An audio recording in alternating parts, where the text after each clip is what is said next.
I want to clarify that this podcast is distinct from my responsibilities as a professor in the Sam M. Walton College of Business. Nonetheless, it aligns with my aspiration to provide practical insights to professionals and business by showcasing companies and people that can enhance your ability to manage, lead, and strategize and market effectively in the retail value chain. And now, without further ado, let's get into the exciting episode. I have with me today Vinod Bidarkoppa, and he is Executive Vice President and Chief Technology Officer of Walmart International. Thank you so much for joining me today, Vinod. Really appreciate it. Thank you, Matt. Thank you. I'm excited to be here with you today. Well, Vinod, I know you've been at Walmart for quite a while. You've had a number of experiences, but your current role, I just can't imagine it. I mean, you're dealing with Africa, India, China, Latin America. That seems really complex. But I know you've had a lot of really challenging roles at other companies. When you started your career with American Airlines and Sabre, the consulting group, you have lots of experience at Hewlett-Packard and Tesco and other companies. But I would think this must be the most complex setting of your career based on what I can see. Is that right? You could say that. And in many ways, I feel the experience that this current role puts you through is like a capstone course in an MBA, and which you relate to. Like, the students go through all of the different courses. At the end of the curriculum, you have this one course which kind of brings together all of these things. So if I go back and think about, hey, how did American Airlines shape me in the learnings around the digital space? How did Tesco shape me around, building once and deploying a lot of our products in multiple markets? Because they operated in about 12 plus countries as well, right? How did HP shape me as a technology leader leading P&Ls for large geographies, whether it's Asia Pacific or India and so on? So coming into Walmart and really experiencing the scale and the breadth of it, I think those experiences really prepared me well to step into this role and be the best I could be. So Vinod, when I think about your role as CTO and Executive Vice President, very few people that work for Walmart ever rise to the level of Executive Vice President. That's a big achievement, not just with Walmart, but I would say in global business. And so clearly you've been an outstanding manager and leader, both, but you're also a technologist. That's a lot to manage, but you're doing it in multiple markets. So how do you deal with the diversity of markets that you're in? No, good question. So what I tell my team is, look, you got to be, every business is a technology business today, if you think about it, right? Take Uber as an example. If you didn't have the ability for the customers to order, using the app, or for the drivers to pick up the ride, that's the platform on which the business is based on. Similarly, I think most of our businesses in Walmart, the underlying enabler is technology, whether it's e-commerce, whether it's marketplace, advertisements, our data products in the store, the supply chain. Think about every aspect of our business. There's technology embedded in it. But then equally more important is understanding the business, understanding, hey, how do we need to serve our customers and members well? What is it what's our purpose, right? So trying to connect those dots from our purpose and to help our customers serve our customers better.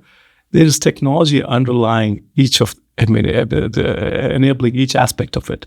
So if, as a leader, if you can appreciate and understand both the aspects, our business aspect, the dimension, and the technology dimension, and bring them together in a way that we can make the sum greater than the parts, is how I think about my current role in international, which is really building out the technology pieces that enable our customers and members in multiple markets. So being bilingual in that sense, right? So understand your business, understand the technology, bring them together to really create those delightful experiences for the customers, irrespective of the market.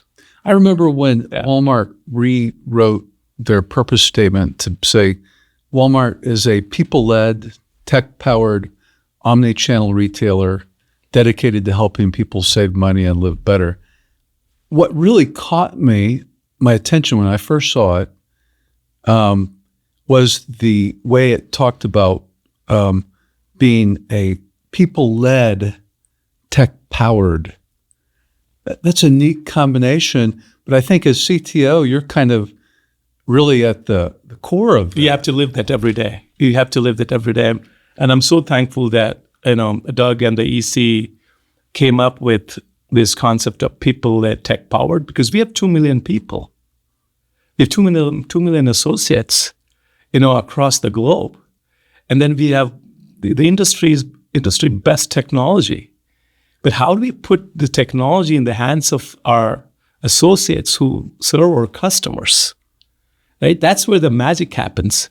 If I can let this technology remove the friction from how our customers interact with us, if I can put this technology in the hands of our associates in the stores, in the DCs, in the FCs, and in our clubs, in a way that it makes our associates' life easier and simpler, and then takes the mundane out of the way from their daily tasks in life, and really what's left is the opportunity for them to engage with their customers and members, make it easy for our customers and members. So technology can make things very difficult. We can also make things very, very easy. And our goal and purpose is to make technology as invisible, really, and give the superpowers to the associates so they can serve our customers and members better.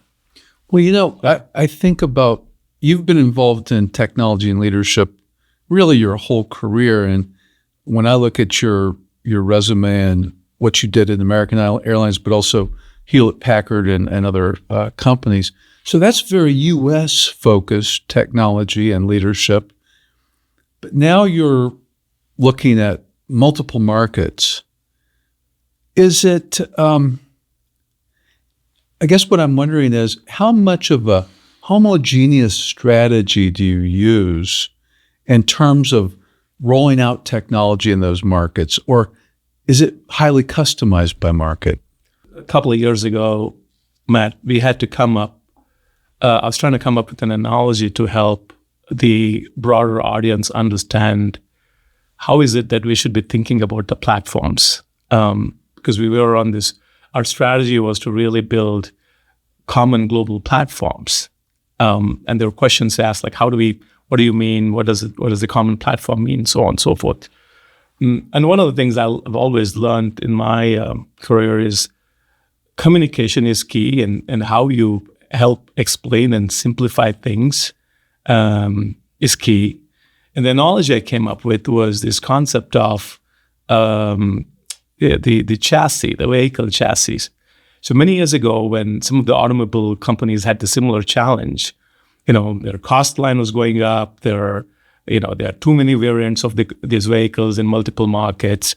So they went back to the drawing board and said, "Hey, there's a common core chassis on which will be built once, and then we're going to overlay the different versions of the vehicle as the customer sees it, depending on what segment of the customer we need to be serving." I'll give you an example of that. So Toyota had this common core chassis on which today, if you look at the Camry, which is a sedan, a Sienna, which is a minivan, a Tundra, which is a truck, and they're all built off the same common core chassis. But guess what? One is for a soccer mom, one is for a daily use sedan, a Camry, and so on and so forth.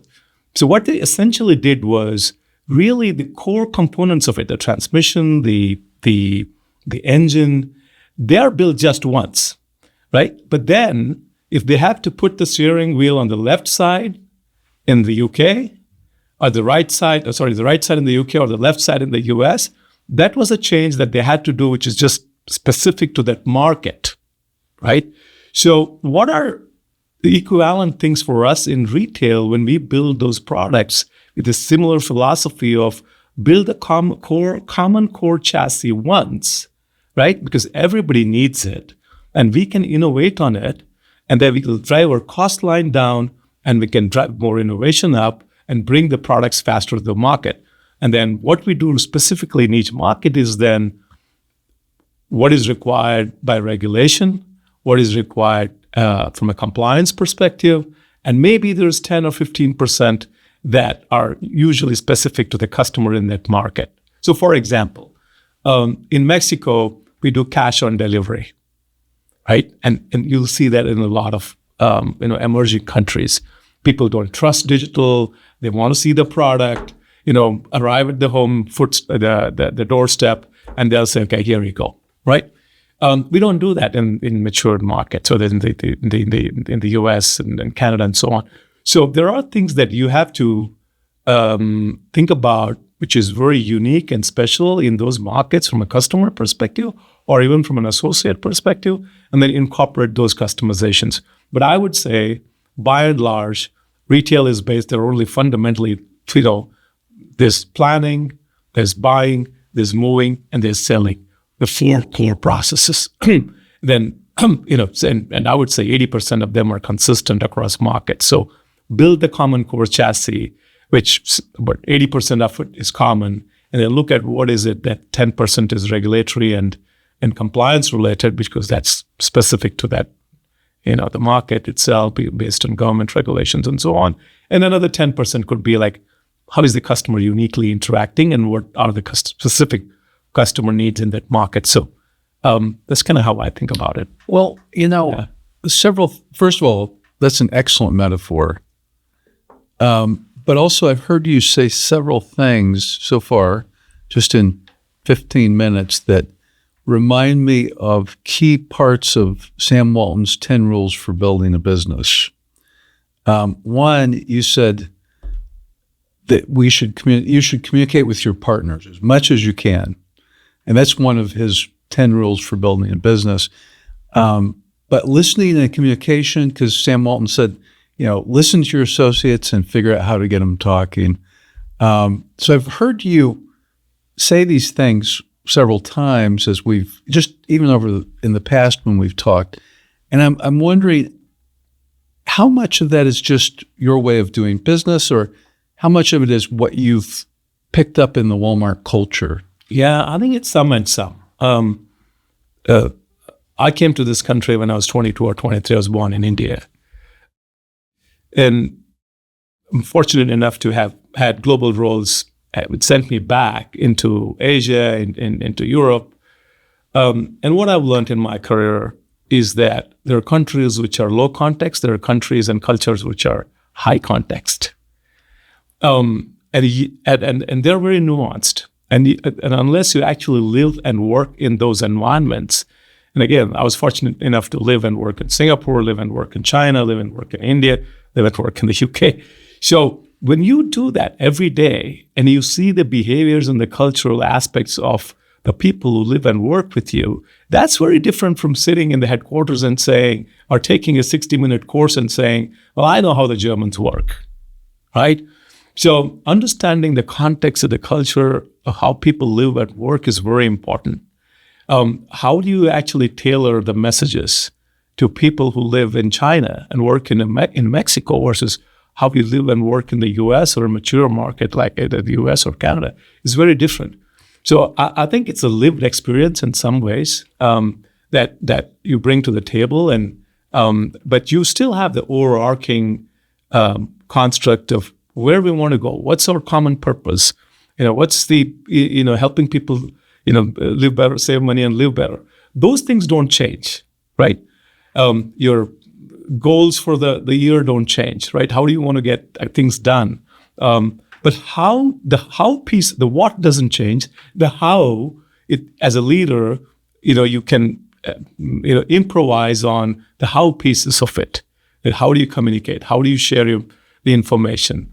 The values stay the same, right? So it's more of the interaction and knowing the environment in which you live and they live and work, and making sure that we provide them the psychological safety to be their best, to motivate them to be empowered associates. The other thing, I mean, you haven't asked me, but I'll answer this. I'll say this. When I have you read this book? It's called Team. It's by General Stanley McChrystal, A Team of Teams. Oh yes, of course. Yeah, it's my favorite. That's a great book. It's a favorite book. I tell you why. Because I think in the book he talks about how traditionally U.S. would go to war, what happened in the Iraq War, right? And then when we had our army on the edges, how do you communicate? You can't see them every day. You don't interact every day. But that's where I go back to the core philosophy of shared consciousness and empowered execution. You asked me, like, how do 18 countries work in synergy, right? So that's the only way. You go back to Team of Teams and say, hey, what's our shared consciousness? What are the core common things that we want to achieve together as a team? But then you guys are in a different time zone than I am. You are awake when I am asleep. I'm awake when you are asleep. There's not a whole lot of overlap in sitting together and drawing on the board for 4 hours. So trust is very important. Having those shared goals is very important, right? What is it that the teams need to accomplish is in identifying and clarifying and driving that clarity. And, this is the one thing that comes to my mind is around, it's the head, the heart, and the hands rule. Oh, yeah. Yeah. Right. So driving clarity, exciting them about the opportunity, driving the optimism, and then lastly, really just the task and the execution aspect of it, and creating a closed loop of measuring those outcomes, at a certain interval, so they feel good about their accomplishment, and then you share the feedback with the team. So it's a bit of an art and a science, isn't it, to be very honest. That is a great book. Anyone listening, I would really encourage you to read that, especially if you're a leader. And I can see why it would be particularly helpful in a global kind of an environment. So, Vinod, when I think about all leadership involves dealing with change or driving change, but during the time you've been at Walmart, I think retail may have changed more in that time than it had in the previous years before, decades before. And it's also been very tumultuous and challenging for a lot of reasons. I mean, certainly COVID was challenging, but of course, Walmart was also rolling out new omnichannel processes, automation, and so things are coming really fast. AI now is changing things faster than I think anyone could have imagined, I think. What is your perspective on dealing with that rapid change? And people can get worn out. I remember Sam Walton, there's a video I had the pleasure of seeing. It's a small video. When Walmart was moving to the new offices, they found a lot of artifacts from days gone by, and the Walmart archives are collecting them. One of them was a video of Sam Walton. I think it was in maybe 68 or 69. He says, "Retail is change. It's always whether it's because of competition, consumer demands, laws and regulations, supply, et cetera, et cetera." And we saw a lot of change of that just in the past 10 years. But he said in that video, he said, a lot of people complained that I changed things too much. And that's when he said retailing is change. But this rate of change has never been seen before. And being the CTO, you're kind of at the cusp of that. How do you deal with that and getting people on board with the change? No, great question. So I would say I first interviewed for the CTO role at Samsung somewhere in the late 2019 timeframe.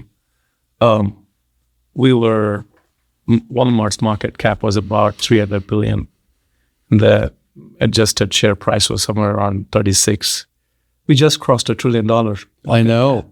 Congratulations. Right. Thank you. And our share price is, I haven't looked at it, but it's somewhere in north of 120. So look at the change that has happened in 6 years. It's phenomenal, right? And I would say a lot of things, we have a new flywheel that operates. It helps us drive a lot of income streams, which is, beyond the core omni retail itself. This has changed to this has changed to the company. This has changed in how we operate. And there will be more changes. The change is inevitable. Transformation is intentional, right? And I think the path that Doug has set for us, and now John, we will be doing more and more of that. And now we are embracing AI, traditional AI, generative AI, and increasingly agentic AI, and excited about, how we can incorporate all of that technology in the way our customers shop, how we can, make the associates' lives easier, again, to the extent that we take the mundane away, right? And let the magic happen. So John, I'll go back and say the same thing. I mean, the only constant is our values and the purpose, and everything else can change. And that's what Sam had always said. And true to that, there will be more of it. Now, the impact of that on our associates, I think we are helping our associates to train and upskill them in this space in the AI as well, so that they can bring and use those tools to incorporate them in making their tasks easier and better. Learnability is so important, man. I think curiosity and learnability are the two things that everybody has to imbibe and incorporate. And I tell that to my two kids. I've got a 26-year-old and a 22-year-old. We were all lucky. I probably worked for 3 or 4 companies. My dad was a professor in the university. He worked for 40 years in the same university, right? I don't know how many companies or will my kids even work. There'll be something called, work for a company anymore with all these gig things that are happening. We just need to be able to adapt and adopt, and change is the only constant. And if you're able to learn and be adaptable, I think that'll, open doors. So I'd like you to reflect for a moment. You started out, you got your undergraduate degree in mechanical engineering, you got a master's of science in IT, you have an MBA from SMU, Cox School, which is a great MBA program. Yeah. But you've also had a lot of really interesting roles in leadership and technology. But, couple questions. One, if you could think of maybe an experience or experiences that really shaped your leadership, what might they be? It'll be hard to just point to one or two. I think it would be more of a compendium of experiences and examples. I've really never had, what do you want to become in 5 years type of a person. My motto has always been, do a good job of what's been given to you, excel at it. Yes. And then, greater things happen, right? So, and as part of that, I've transitioned from, like you said, from an engineer on the shop floor working from, a German manufacturing company to working in the airline business, going out and running a P&L for a technology company, coming back as a CIO for a large European retailer, come back. So I would say the core aspects of that has always been taking some risk as an individual, being curious and learning all the time. So if you just incorporate some of those things and be open and be open to diversity, enjoy the process and enjoy the journey is what I would I say. think that's true. Enjoy the journey. And then you become richer as a person, because my team will tell you, Matt, that I have a lot of lateral examples from the other industries that I worked in. And that helps me, that helps people, to help anchor people, because sometimes real examples bring it home, right? I always tell them, when there's turbulence, what happens? A pilot, you see the engines revving, and the plane moves faster. So don't sit there wobbling. You can't even have a glass of wine. Just power through that turbulence. You get to a nicer place, and you can enjoy your libation of choice. So I think it would be hard to pinpoint one or two experiences. I would say it's the opportunity to work in an environment that is different. I always say there is no comfort in growth, and there's no growth in comfort. Boy, that's true. Yeah. So put yourself out there, raise your hand, because at the end of the day, I want my career to be a book of interesting chapters, not one long chapter. That works too. I love that. Yeah. Well, Vinod, thank you for taking time to visit with me. And again, congratulations. Your career is remarkable, and your current level at Walmart and in global business is truly remarkable. Well done. Thank you, Matt. I enjoyed talking to you today. Appreciate it.